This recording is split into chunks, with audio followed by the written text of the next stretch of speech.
মানুষের চিন্তা দিয়েই চলবে কম্পিউটার। এতদিন যা ছিল বিজ্ঞান কল্পকাহিনীর বিষয়, সেটি এখন বাস্তবের আরও কাছাকাছি। বিশ্বের প্রথম বাণিজ্যিকভাবে অনুমোদিত ব্রেন কম্পিউটার চিপ বাজারে আনার ঘোষণা দিয়েছে চীন।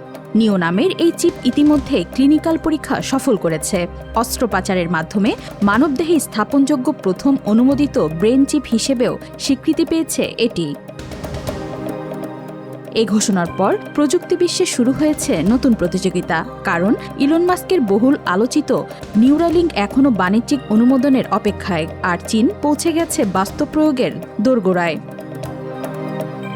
এখন প্রশ্ন, কি করতে পারে এই চিপ? মুদ্রার মতো ছোট এই যন্ত্রটি মূলত পক্ষাঘাতগ্রস্ত ও মেরুদণ্ডে আঘাত পাওয়া রোগীদের জন্য তৈরি। এটি মস্তিষ্কের বৈদ্যুতিক সংকেত পড়ে তা কম্পিউটারের নির্দেশনায় রূপান্তর করতে পারে। অর্থাৎ ভবিষ্যতে একজন রোগী শুধু চিন্তার মাধ্যমেই কম্পিউটার চালানো যন্ত্র নিয়ন্ত্রণ বা দৈনন্দিন কিছু কাজ করতে পারবেন, এমনটাই আশা করছেন গবেষকরা।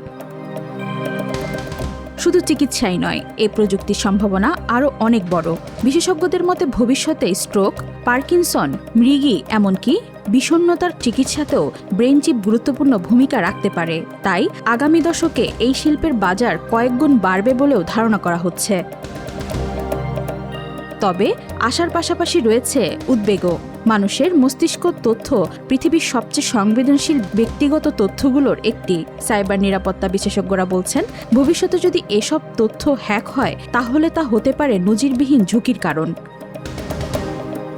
এছাড়া অস্ত্রোপচার, সংক্রমণ ও দীর্ঘমেয়াদী নিরাপত্তা নিয়েও রয়েছে প্রশ্ন। যদিও চীনের গবেষকদের দাবি, নিও এমনভাবে তৈরি করা হয়েছে যাতে এটি মস্তিষ্কের গভীরে প্রবেশ না করেই স্থাপন করা সম্ভব, ফলে ঝুঁকিও তুলনামূলক কম। এ পর্যন্ত ৩৬ জন রোগীর উপর সফল পরীক্ষা চালানোর দাবি করেছে চীন। অন্যদিকে নিউরালিঙ্ক মানুষের উপর পরীক্ষা শুরু করলেও এখনও বাণিজ্যিক অনুমোদন পায়নি।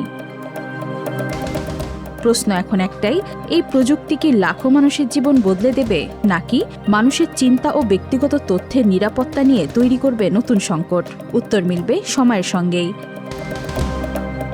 ওয়াহিদা পারভীন, আজকাল।